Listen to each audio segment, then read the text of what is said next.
Okay, so we've got this problem with the powerful UK bumper. Well, it's not just that problem. There's this problem as well that I bought it with the bumperettes, which have all rusted over. There's got some hammerite corrust on to stop that. But it's still not. It's not ideal. They should have been. Stainless.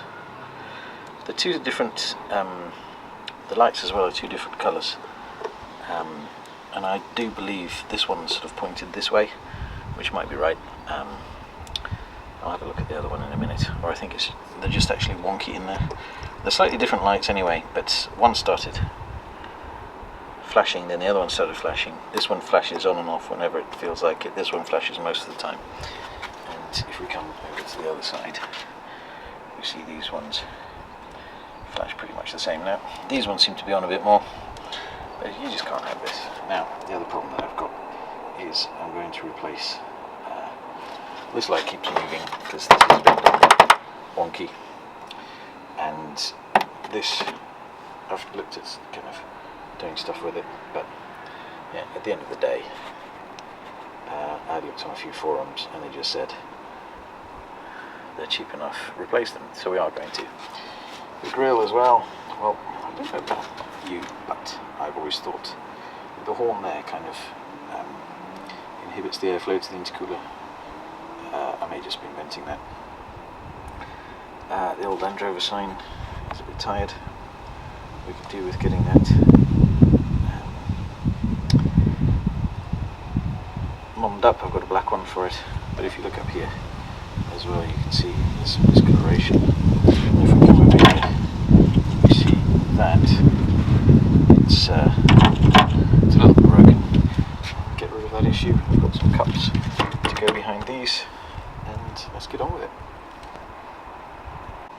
Actually, one more thing that's really disappointing with these powerful bumpers is that these bolts are not stainless either, so I've had to, I don't know if you can see, this one's really black because I've wax oiled it with the crust, and this I've had to hit up with the crust as well because it's all rusted out pretty bad. Anyway, get what you pay for. So these are replacement units which have been shipped free of charge from Powerful to replace them. They've got a plastic back, they're riveted in. If these fail again, I think rather than getting them replaced, I'm going to drill these out and put some other lights in. But I suppose we should put them back in the same way they came. Let's hope these ones are a bit better. Okay, so I've got them in the same orientation, dimpled ones on the outside, and I'm now going to switch cameras around and use my phone to see what I'm unscrewing. Nice. Okay, so we're now looking behind the bumper with your phone, as you do, and we can see some more non-stainless bolts. 4, and they should come off quite easily. So let's get to it. Okay, so world first. Deeper than I thought. The paint's already coming off of this bumper. It's terrible. Look at that, all the way along. Yeah, another thing to fix. So the problem, every time you do something to a Defender, you find something else to do. Especially when using, I suppose these bumpers are cheap.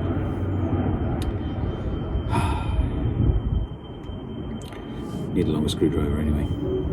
Okay, so backwards longer screwdriver. One, hang on the screw. Let's see if we can undo this. Yep, it's working. This is more laborious than I expected. I know.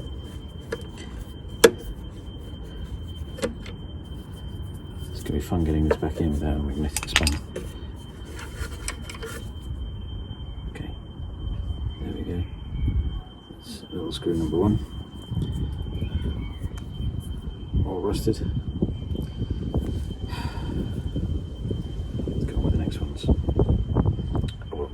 recording these.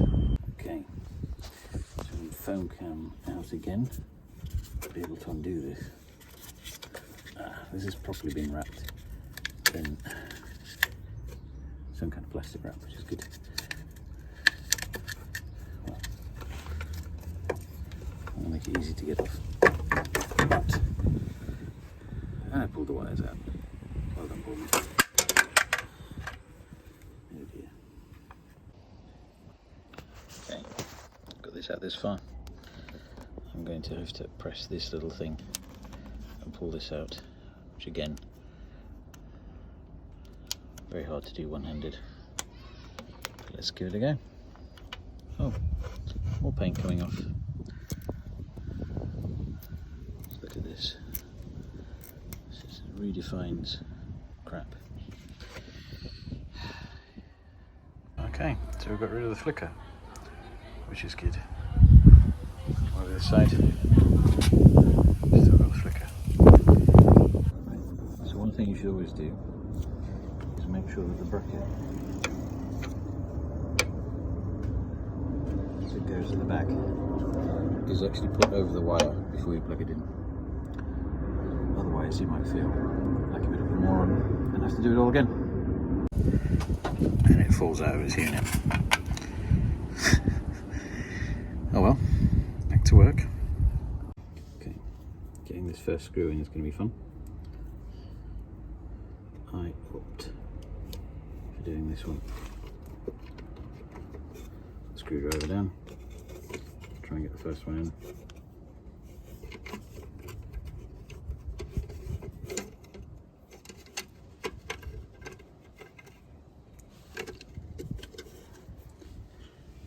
Hold the other side in with your mouth.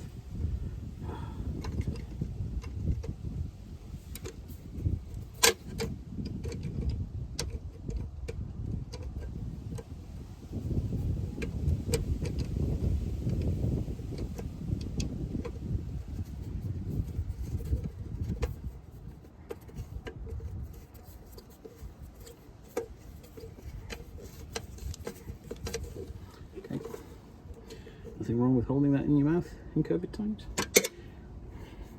Mouth sanitizer, anyone? Let's do the other four. So, it turns out you actually need your phone to be able to do this.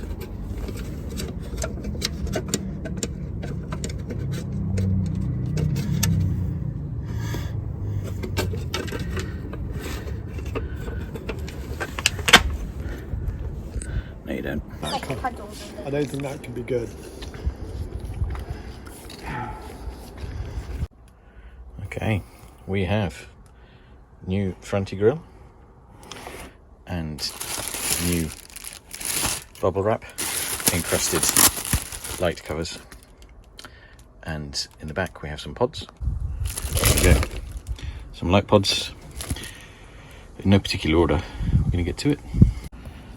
I have no idea how this works. Looks like it was there. It's now been put here.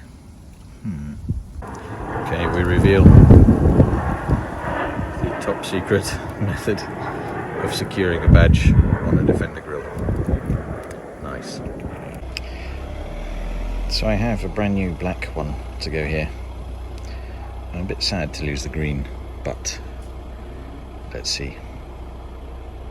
They're £4 each if I change my mind.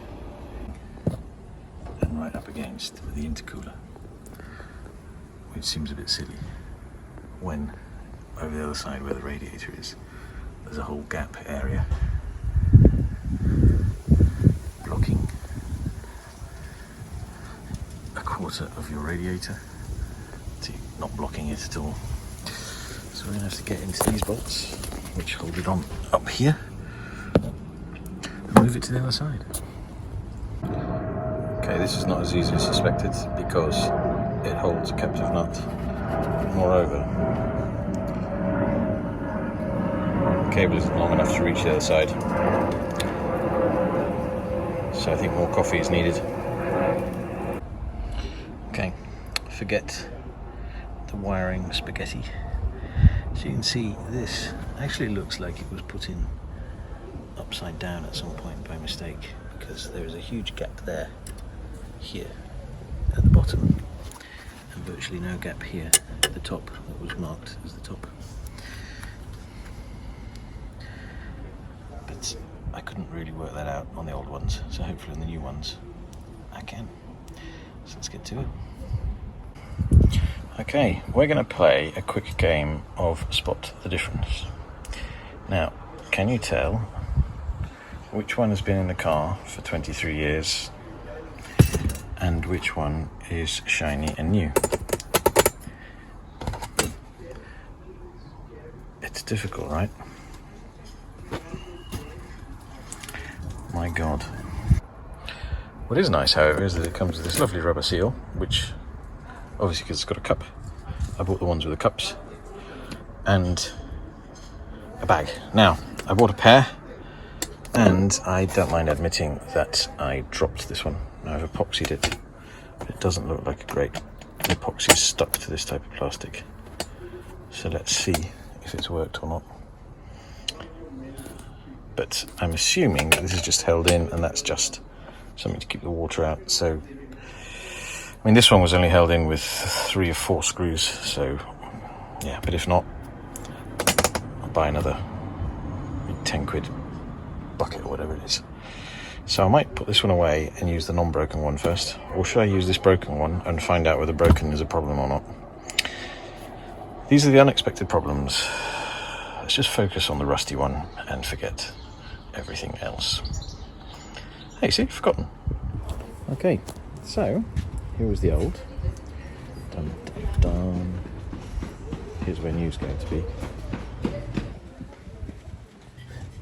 I've now realised why I was dazzling oncoming traffic, and that's because they've been installed upside down. So I'm going to put them the right way up, and I'm not going to bother with this cone because if I do, I'm going to have to undo Spaghetti Junction and preferably put it inside, which is something I am going to do. I'm just not going to do it today or tomorrow or anytime soon. Now, what I might do though is see if I can pull. In there is the horn light, and I reckon I can pull it through. So let's get on with that. Okay, so this has been fun. But the good news is, even though I haven't used the cone from the kit, I've used the rubber, and I have been able to put that on the back there. So hopefully the light won't vibrate. Well, and also I've managed to put new screws in where necessary, which is good. And so now I've managed to, I thought this was at the 12 o'clock position, but basically this one seems to be at this here you need to have, if this video has been edited correctly, it needs to be down at the, what is it, the 4 or 5 o'clock position. And if your light is set up properly, which I didn't the first time, those 2 screws which are together, which you won't see elsewhere, you see all the other way around, they're in different positions, but where you have the slightly offset screw holding the frame on and the slotted adjuster, that goes at 12, and now we have the light the right way around. So let's get it in there. I think the other reason it was good to get a kit is that here I did not have a thread. I don't know if you're supposed to have a thread or not for the adjuster, but I slotted one of these behind, and with the rubber it is behind the plastic and between the rubber, so I'm not damaging the frame. And yeah, those little captive nuts, whatever they're called, make it a lot easier. And I suppose finally, one of the things that I was messing around with was not realising, I thought these were like bolts that came with a washer, but they're not. They're bolts that actually go into these slots. If I can get there, where am I? Yeah, they actually go into these slots like that and help you adjust the light. But anyway, hopefully I won't blind our French compatriots as we go through France this time. Not that I would do such a thing normally or enjoy it at all.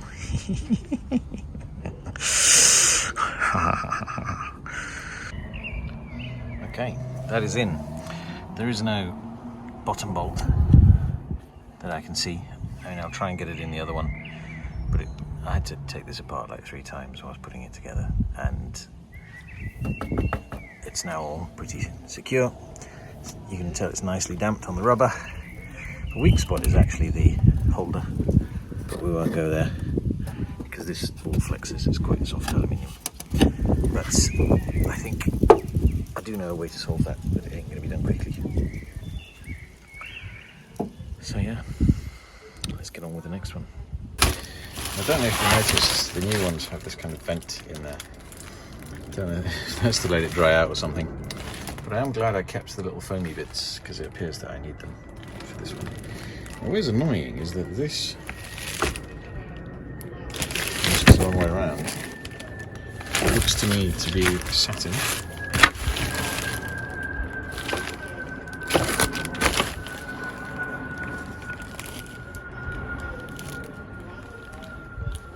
Yes, that looks very shiny. So let's see, there may be some things going back. Okay, this one I've done a lot better by leaving that in and putting the new shiny front light holder on. As you can see, the old one was a bit better, but yeah, not quite up to it. And yeah, I'm now about to remove this plastic, and I'm going to use the lovely rubber from the bowl kit to isolate a bit of vibration, and use new screws where I can, because it comes with a new screw kit as well. So let's, as you can see, old and new. Come on, focus. There we go. So lay some tape down on your table to mix your epoxy on. It's just a lot better than keep using a piece of cardboard or the cover of your epoxy. Mix it on there, wrap it up, throw it away.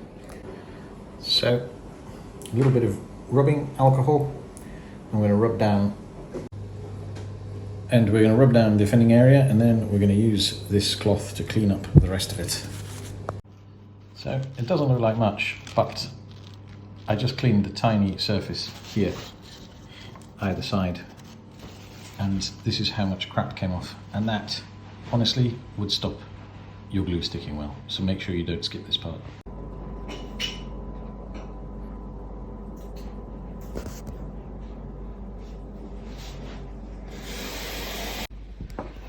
Now once you've put the epoxy on either side and pushed it together, if you push some tape down like this, you get a perfectly smooth finish, and you hold it in place. That's on the cosmetic side. On the non-cosmetic side, we're going to put a load more extra material. Right, so this is the other side, the non-cosmetic side, which I probably should have cleaned a little bit more, but I haven't, so we're just going to go and layer up a load of epoxy. And now we've done that, I could actually push this down so we get a much nicer finish, which I'm going to do. And then we're going to put another layer over the top. So now, even though there's a thick layer of epoxy behind there, if anyone looks at that side, they're not going to see a massive bodge. They're going to see what they think is an imperfection in the plastic or something like that. So even though this back side, forgive my, is not the cosmetic side, I'm going to put some tape on here because it's the only surface I can really get something without sort of pegging and vicing to stick them all together. So what I've done is layered a lot more epoxy than I probably need, and we're just going to put that sticking layer on first. So there we go, that's pressed down, and we'll have a bond that nobody will think twice when they look at it, especially a mucky old radiator. And we've kept another large amount of plastic from the landfill. Just going to go and congratulate myself, pat myself on the back, and have a congratulatory beer, coffee, wine maybe. So as this was on the edge, I have built it up into the corner like that, and obviously it looks a bit ugly there. You're going to see how with a layer of tape now, it just smoothens out. And once that's set, nobody will see. And if I was going to, and could find my Plasti Dip, and I was going to spray this a different colour, you'd never notice any difference. So there you can see a perfectly smooth transition. There's a bit on the corner there that I'm either just going to snip. I think I'll show you right now. If I snip that there and there, I'll be able to wrap this down and make sure that, because if you leave that, it's going to set like a really hard edge and you're going to have to trim it, etc. This is the epoxy we left before. It's kind of tacky. It's almost hard, but still a bit tacky. So we're going to hit it with a hairdryer and I'll show you what that does. So let's get on it.